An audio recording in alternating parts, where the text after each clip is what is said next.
सा पति। कई औरतों की ख्वाहिश होती है कि वो सिर्फ अपने पति के साथ रहे, क्योंकि सास की चिक चिक किसे पसंद है। एकता की सास साथ नहीं रहती, सिर्फ पति और वो। लेकिन क्या है एकता की जिंदगी बिना सास के? देखिए। अरे अरे एकता, क्या है? रोज लेट उठती हो, कभी तो वक्त पर उठा करो। हाँ, लेकिन उठना क्यों है वक्त पर? 8 बजे तो उठ जाती हूँ मैं। देखो एकता, ये नहीं चलेगा। सुबह 6 बजे उठा करो। खाने में थोड़ी वैरायटी बनाओ और घर को साफ सुथरा रखो ना। अरे अरे अरे, जो मुंह में आ रहा है बोले जा रहे हो। क्या मेरा घर गंदा रहता है? कितना साफ रखती हूँ। खाने में भी हमेशा मैंने अच्छी चीजें बनाई हैं। और फिर ये 6 बजे उठने की जिद क्यों? देखो, मैं नहीं जानता, बस 7 बजे तक घर के मंदिर में दिया जल जाना चाहिए। एकता बेचारी करती भी क्या, पति की बात माननी भी तो जरूरी होती है। एक दिन एकता सुबह पूजा करके पति को प्रसाद देने कमरे में जाती है, तो पति अपनी माँ से फोन पर बात कर रहा है। हाँ माँ, मैंने तो साफ बोल दिया, सुबह 6 बजे उठना है, नहा कर ही किचन में जाना है और 7 बजे तक मंदिर में दिया जल जाना चाहिए। आ रही होगी चाय लेकर। चलिए मैं रखता हूँ माँ, बाय। बेचारी एकता ने पति का ये रूप तो सोचा ही नहीं था। वो पति से कहती है, सुनिए, अब सारा काम हो चुका है घर पर, क्या करूं? मुझे कुछ देर के लिए मेरी सहेली सौम्या, उसके घर छोड़ दीजिए। अरे कैसी बात करती हो कि घर पर कुछ काम करने को नहीं है? होली आ रही है, बाजार से आलू ले आओ, पापड़ बनाओ, नमकीन बनाओ, दही बड़े बनाओ। सब कुछ आज ही बनाना है? अरे अब मन कर रहा है कि सहेली के घर जाऊं तो जाऊंगी ना मैं। आप नहीं ले जाएंगे तो कैब से चली जाऊंगी। अरे अरे, ये क्या बात होती है? चलो ले जाता हूँ तुम्हें, तैयार हो जाओ जल्दी से। कैब की धमकी तो ऐसे दे रही हो जैसे माँ ने दरवाजे में कैब खड़ी कर रखी हो, विथ ड्राइवर। बढ़िया आई कैब वाली। हाय रे एकता की किस्मत। वो सोचती है कि सास साथ नहीं है, लेकिन पति के हाव भाव किसी अक्कड़ू सास से कम ही नहीं है। पति एकता को सहेली के घर छोड़कर कहता है, अच्छा सुनो, वक्त पर घर चली जाना और शाम को गर्मा गर्म पुलाव खाऊंगा मैं। बनाकर पहले ही मत रख देना, और हाँ, रायता भी बना लेना। हाँ जी हाँ, फिलहाल क्या मैं अंदर जा सकती हूँ? नाश्ता पेट भर करा दिया, दोपहर का खाना भी पैक कर दिया। पहले जो खाया है उसे तो पचा लो, दिन का खा लो, अभी से रात के खाने की चिंता में बाल न जड़ जाए कहीं। पति को एकता की बात पर गुस्सा तो बहुत आता है, लेकिन ऑफिस में देरी के कारण वो कुछ नहीं कहता। एकता सहेली के पास जाती है, जहां सास बहू बैठकर गप्पे लड़ा रही होती है। हाय सौम्या, नमस्ते आंटी जी। अरे वाह एकता बेटा, बड़े समय बाद देखी, कैसी हो? अच्छी हूँ आंटी जी। घर का सारा काम हो गया था, बोर हो रही थी, सोचा सौम्या से मिलती चलूं। हाँ हाँ बच्चों, तुम लोग बैठकर गप्पे लड़ाओ, मैं तुम लोगों के लिए नाश्ते पानी का इंतजाम करती हूँ। सास ये बोलकर किचन में चली जाती है। अरे एकता, कैसे आना हुआ? थोड़ी परेशान सी भी लग रही है, सब ठीक तो है ना? अरे यार, कहाँ ठीक हूँ। ना सोने मिलता है, ना अपने मन का कोई काम करने मिलता है।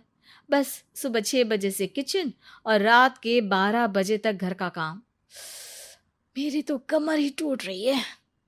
अरे क्यों मजाक कर रही है? तेरे तो मजे हैं, अकेली रहती है पति के साथ, न कोई सास न ससुर, न आस पड़ोस से मतलब। हम लोगों की सोच, जॉइंट फैमिली है, कितनी परेशानी होती है। अरे रहने देना, वो तो दिख रहा है कि कितनी परेशान है तू। सास किचन का काम कर रही है और तू सहेली से गप्पे। ऐसा कहाँ होता है यार। हाँ वैसे तू बोल तो सही रही है। सुबह थोड़ा सा भी लेट हो जाए ना उठने में, तो मम्मी जी किचन संभाल लेती है। पति तो जाते वक्त उठाते हैं कभी कभी मुझे। पर मेरी छोड़, तू बता, सास साथ रहने आ गई है क्या, जो सुबह 6 बजे उठना पड़ता है? पति तो तेरा 10 बजे ऑफिस जाता है। 4 घंटा खाना बनाने में लग जाता है क्या तुझे, एक लोगों का? अरे रहने देना यार, मेरा तो पति ही सास से कम नहीं है। सारा दिन का ड्रामा, अरे बातें सुनाना, बोलियां बोलना, कोसना, क्या क्या नहीं आता है उसे। यार मैं तो हैरान होती हूँ कभी कभी कि ये सास की आत्मा तो नहीं आ जाती ना इसमें। अरे परेशान हो चुकी हूँ। इतना ही नहीं, वो तो अपनी माँ से मेरी चुगली भी करता है। समझ गई। मतलब तेरे पति की गाड़ी चल यहाँ रही है, लेकिन रिमोट तेरी सास के पास ही है। अरे अब जो समझ, रिमोट है या कंट्रोल है, बस मेरा तो मुश्किल हो रहा है यहाँ रहना। सोच रही हूँ 2-4 महीने के लिए मायके चली जाऊं। क्या करेगी? 2-4-10 महीने बाद तो आना ही है ना यहाँ पर। तो क्या करूं, तलाक दे दूं क्या? अरे ये कोई सोल्यूशन नहीं है। तू अपने पति को सुधार भी तो सकती है। कैसे कैसे सुधारूं? सौम्या उसके कान में कुछ कहती है, जिसे सुन एकता खुश हो जाती है। अगले रोज, हाय रे, मेरी तो टांगे ही नहीं चल रही है। हाय हाय हाय, बहुत दर्द हो रहा है भगवान। अरे क्या हुआ एकता, रुको मैं माँ से पूछता हूँ। लेकिन पति जैसे ही माँ से बात करके एकता के पास आता है। क्या नौटंकी है ये, क्यों रो रही हो? अरे कोशिश करो ना उठने की। ये काम से बचने के लिए जो नाटक है ना, बंद कर दो, वरना माँ आ जाएगी यहाँ पर। एकता की तो मानो मन मुराद पूरी हो गई। अरे हाँ हाँ, तो बुला लो ना उन्हें, जल्दी से बुला लो। मैं 4-5 दिनों के लिए आराम करना चाहती हूँ। चल तो सकती नहीं हूँ, खाना पीना कैसे होगा? अब क्या था, सासू माँ आ जाती है एकता के घर। सासू माँ, मुझे ये हमेशा बताते हैं कि आप कितनी हार्ड वर्किंग है। बस अब अगले 15 दिनों तक मैं आपको देखूंगी और आपकी जैसी ही बनूंगी। ये बता रहे थे कि आप 5 बजे सुबह उठ जाती हैं और अरे बेटा, कुछ ज्यादा ही नहीं बता दिया तूने।